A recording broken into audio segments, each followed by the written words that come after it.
Hi, and welcome to the Love Learns podcast. My name is Dion Zara, just your average girl wishing to learn more about love and relationships. As a young girl, I always dreamt about my wedding day, and to be fair, I still do sometimes. With many couples around me, I quickly came to realise love isn't as straightforward as the movies make out. So I thought I would have conversations with couples who made it past happily ever after to learn more about love. And when I say love, I don't mean like the movies and fairy tales, but I mean LOVE, learning to be open, vulnerable, and empathetic. So if you're ready to learn, unlearn, and discover love through couples, you're in the right place. Hi guys, and welcome to another episode of Love Learns. We're here with Yaa again. So this week we're going to be chatting a little bit about dating and how that all plays out. So as you know, I am on my dating journey right now. So I'm kind of going through it at the moment. I have my ups and downs. I'm currently using the apps, but I'm also trying my best to be out as much as possible to meet people. But finding it that I have some up days and some down days, and some down days that I don't like. I just want to get off the apps and stay away from people. Mm-hmm. But the more I'm doing it, the more I'm realizing that it's just a part of the process. And it's okay for me to have a bit of time away from the apps, but away from people. So yeah, what is your dating journey been like for you? Whenever I wasn't trying, it flowed. Whenever I did try, it felt just like you just described, like the days when you just, I'm out. And I think that's where I am now. So should I start dating again? I think it would be just a lot more with flow. So go where, first of all, go where you're celebrating, not tolerating. But more importantly, go where people that you want to meet are. So in my case, it would be men. So where do men hang out? Where do men of a certain age hang out? And go to those places, and get uncomfortable with being uncomfortable. I mean, get comfortable with being uncomfortable. Just figure out where they are. So more men hang out in bars, they hang out in pool clubs, go be a damsel in distress in a pool club. Or go with a friend who knows how to play pool, but make it obvious that you're not with that friend. So maybe go as a group, whatever, but go where people are so you can interact with people. And if you don't know, do your research. The same way you do your research when you look for a new job, the same way you do your research when anytime you don't know how to do something, you'll jump on Google and figure it out. This is the same way. But you've got to do it in a way that I think works for you. So rather than, because I think it is a good idea to throw things at the wall and see what sticks. But I think it's really important to throw things that you like at the wall and see what sticks. Not just, I'm going to throw anything at the wall. And that's what I think when you get to a point where you're frustrated, that's what it becomes. Well, I'm just going to try anything now. Whereas when you're not in that space, you're literally just, well, I want to go and see this, or I want to go and do that, or I want to go and see that play. And then, so the other day I went to a thing called, you might like this actually. It's called Rumble in the Jungle, and it's Muhammad Ali's, it's a play based on Muhammad Ali. And in 1974, it was called, he went to, I think it's Zaire, and they had like Rumble in the Jungle. So it was him and George Foreman. They had this whole boxing event out there. And so basically the play is an immersive play. So you go and you're in that time, and you're basically walking around figuring things out. So all these different things are happening, and you're basically like one of the visitors and then spectators at the boxing match. Okay. Really, really good. Really one of the best things I've been to. And just generally, just walking about the place, just generally when we were just walking about, it was just fine, just like enjoying all the different things that were happening there. And it was so funny because you actually get to meet people. So you get to meet actors who are playing people like James Brown, Okay. and because he performed there, and obviously Muhammad Ali, and George Floyd, and all these different people, all these famous people in the world at that time, black people in the world at that time. And when you meet them, you're shaking their hand as if like, oh my God, I just met like James Brown. You know, not necessarily a good thing, but hey. Anyway, so you go into, so eventually after you walk around for a couple of hours, they actually have the boxing match right at the end.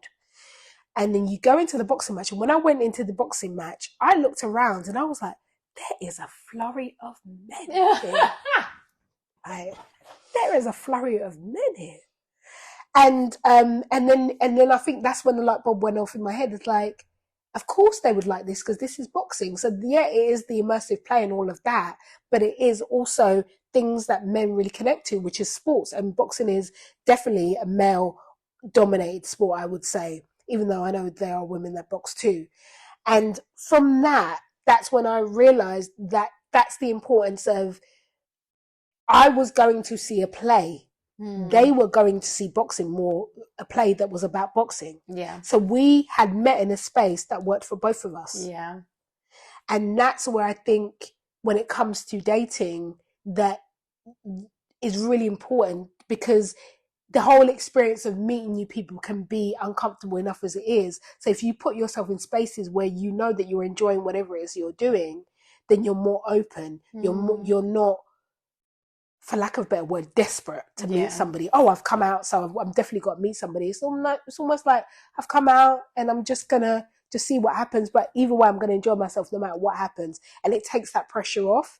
And as you know, when you take that pressure off, you become so much more attractive, because that is what attracts men, is that aura, if you will, about you, when you're just kind of like free, and because that femininity comes out, isn't it? Yeah. And I think that's the key thing, understanding that, like, when you're free to just be yourself in dating, you're attracting a certain kind of person who is not looking at a mask, they're looking at you. So you're more likely to gel with them if they're also being themselves. Yeah. Because you're not masking yourself as something else and then being falsely selling yourself, basically, because you're just being yourself. And I think in those areas where you are just enjoying things you like doing, you have a sense of playfulness, a sense of freedom, and a sense of just being that is really attractive. Because if someone can see you at your purest and at your like authentic self, they're more likely to just want to have a conversation. And when you're in your most authentic self, there's no demand, there's no expectation of you performing. You're just being yourself. So if that person likes you, they like you. If they don't like you, they don't like you. But you also have to be strong in yourself to know that me being myself is enough. And I think sometimes a lot of people that have the desperate feel to them is because they don't feel like they're enough. Or there's not enough men out there, which gives that sense of, oh, there's something wrong with me, so I just need to take what I'm given. You see, I don't agree. Okay, I'm happy for a debate. And the reason, not necessarily don't agree with what you said, I don't agree with that line of thinking, because I do think that a lot of people do think like that. And there was a woman I watched on YouTube, love her. Her name is Simply, it's some Nikki Star TV, that's what she's called. Love her. And she was basically saying about how, like, when you date, you need to date somebody who is just date what you like, Mm. date who you like, because she goes, basically what she says is, even if you date a man that you think, I've lowered my standards in terms of how you look to date you, they will show you pepper. So just date who you want to date. And that comes from believing in your source. And this is why it's so important, like everything that we've said in previous episodes, like in terms of advocating for yourself, in terms of believing in your source, is really, really important, because that's what you're going to attract. Yeah. And you find that you attract those in those places where you are your most free, because you've let go of all the shackles of who I need to be. Yeah. And so basically feeling like you have to settle, and I think settle can be contrived, can be summed up in so many different ways, that you have to be careful, because there are things that you're going to have to compromise on in relationships. They just are, so that will in essence feel like it's settling. There are, there may be somebody that you meet and you don't necessarily find them the most attractive, but then you go on a few dates with them and you realize, actually, I really like you and I'm really into you and I can see this going somewhere. So those things they're not necessarily settling. They're just things that you may have not seen in the beginning that you now appreciate. But what is settling is when you feel like you're better than the person that you're with, and then you settle for the person that you're with, and that person then shows you pepper, you get angry. But you're not angry at that person, you're angry with yourself. It's because true. I allowed you to and I'm going to keep it real, I allowed you to show me pepper. Mm-hmm. You to show me pepper. I had that choice. Yeah. And I still allowed you to show me pepper, to be able to turn around and say, just to be able to say, I'm in something with somebody. Now, if you're, enjoying yourself, enjoy. That's what life is about, enjoy. But if you realize that you want a certain something in your life, then create the space to have that. And I think, and this is what I was gonna say in the last podcast that I forgot to say, was the importance of knowing the how. So a lot of people will just say, just do, just the why. When your why is big enough, the how will make itself known. BS. BS. If you want to know the how, go and find people who are doing the how and ask them how. Yeah. Ask them how. Humble yourself and ask them how. How have you been able to stay in this relationship for as long as you have, and the person that you're still enjoying each other? How? Yeah. How are you able to how are you able to stay in your femininity in spaces where you're not always allowed to you're not allowed to feel comfortable, especially as Black women, to remain in your femininity, and really marinate on what they say to you, because the how is really the thing that I think that's the launching pad. That's the thing that's really going to make you go from A to B, because you now have the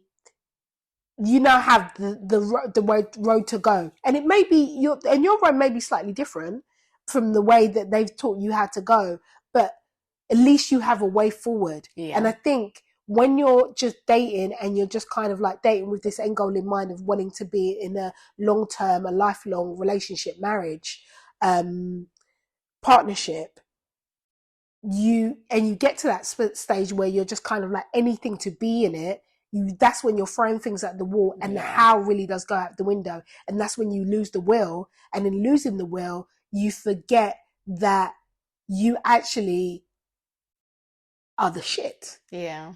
And it's important to remember that, because how can you expect somebody else to know it if you don't know it? If you don't know, exactly. And I think that's a lot of people like settle for, I will go for less, even though I know I deserve more, and have that contentment before even being in a relationship with someone. Look, I'm better than you. Why am I here? And the poor person is just kind of like just trying to be in it with you. So imagine starting your relationship with contentment. And if you've been following me for some time, contentment is one of the 4 horsemen, which is not a good thing. And it's probably the worst one out of all of them. So if you're starting your relationship on contentment, there's an issue. There's an issue that you're already creating a toxic and abusive relationship because you have come in from a toxic place. So understanding, yes, this is what you believe. This is what you believe you deserve. Stick with it. But also, if that is what you deserve, find people who have what you want and ask them how they're maintaining it, because you might want it, you get into it and realize this is not for me.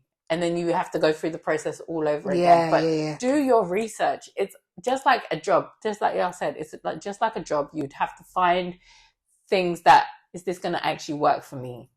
Do I have the skills and competencies for this job? Do you have the skills and competency for this relationship that you're going to head into? Are you compassionate enough for this person's needs? Would you be able to match these person's needs? Are you guys compatible? These are things that we tend to avoid because we feel something for someone. Those feelings are going to run out over time. Just like I said in the previous episodes, the first 6 to 12 months, we're going off of feelings. The dopamine is, you're high on love right now. So you're just going to be feeding off of that for the first 6 months to 12 to 2 years. So you just need to understand that in that period, you might be a little bit delusional. It's just to say the least. You'll be a little bit delusional. People outside of you are the ones that are probably going to help you the most in that time, because they will give you logical thinking about the situation. Or even when you're like dating on the dating apps and you're in the beginning stages where no feelings have been caught, that's when you should be thinking very logically and assessing your boundaries with where this person is at. If this person is not meeting the criteria, let it go and believe that something better will come. Yes. I think sometimes we believe that there's only a few men in this world that we have access to, which is true. We do have a limited access to people around us. But if it's not what you want, don't settle in the beginning stages when you haven't caught feelings. Let it go. You just know this isn't going to be a good match. You guys are not compatible. Then let it go.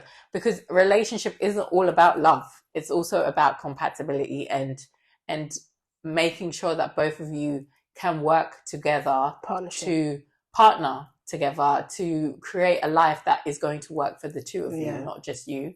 And I think it's okay to be delusional in the beginning, guys. It's okay, because we're all going through it. We're all going through those highs of dopamine and just chasing for that high. But understanding that is also a phase will help you in the beginning of your relationship to understand, okay, maybe I'm just thinking about this in a dopamine high environment. So who else around me do I trust can also feed into my understanding of this relationship? So maybe introducing them to a friend who could also say, okay, I know you said you need this, this, and this. I don't think this is it. Or I think, and sometimes it's true. Sometimes they're right and sometimes they're wrong because they are only going off of first impressions. But allowing a support system to also help you make that decision is also very crucial, I think. What do you think about that? I think, yes, I think definitely too. And going back to two earlier points that you and I both mentioned, and the first one is that it is important to ask people for advice, people that have been doing it for a while for advice, that have been in relationships that you deem successful, for advice. But I think it's important to recognize that a lot of people lack self-awareness. So you can ask them and they'll be like, oh, I don't know, we just did and that's fine. Go ask somebody else. Don't use that as an excuse to say, well, they don't know, so therefore I'm not asking anybody else. Actually use that as a thing to say, okay, they don't know. Fine, fair enough. I'm going to ask somebody. Keep going until you find people who do know, who can Yeah. answer those questions for you.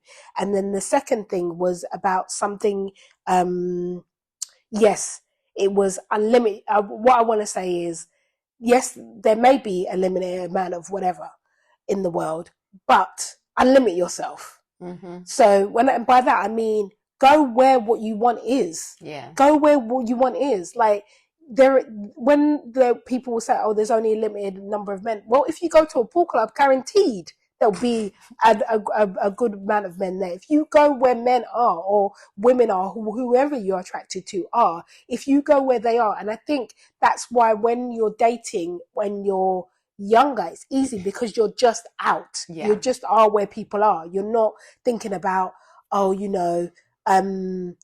I need to, I don't know where people are. So, there's not enough, because you're thinking with a lack mindset. You're thinking with a scarcity mindset.